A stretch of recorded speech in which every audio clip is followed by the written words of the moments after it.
বাংলা ইন্ডাস্ট্রিতে একটা কথা খুব প্রচলিত যে কেউ কারো বন্ধু হয় না। ধারাবাহিক চলাকালীন অনেক তারকাদেরকেই দেখা যায় একসাথে নানা উৎসব অনুষ্ঠানে মেতে উঠতে, কিন্তু ধারাবাহিকটি শেষ হবার পরে একে অপরের সাথে তেমন যোগাযোগটাও রাখেন না তারা। এই নিয়ে অনেক তারকা অনেকবারই মুখ খুলেছেন, কিন্তু উদয় আদ্রিতের বন্ধুত্ব যেন সেই কথা বলতো না। মিঠাই ধারাবাহিকে একসাথে কাজ করার সময় আদ্রিত রায় এবং উদয় প্রতাপ সিং একে অপরের ভালো বন্ধু হয়ে ওঠেন।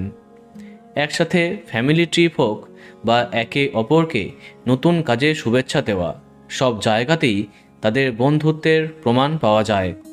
এদিকে মিঠাই শেষ হবার পরেও আদ্রিত উদয় ভালো বন্ধু ছিলেন, একে অপরকে ডাকনামে ডাকতেন তারা।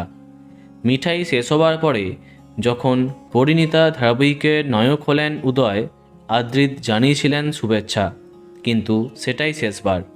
আদ্রিত উদয়কে আর একসঙ্গে দেখা যায়নি।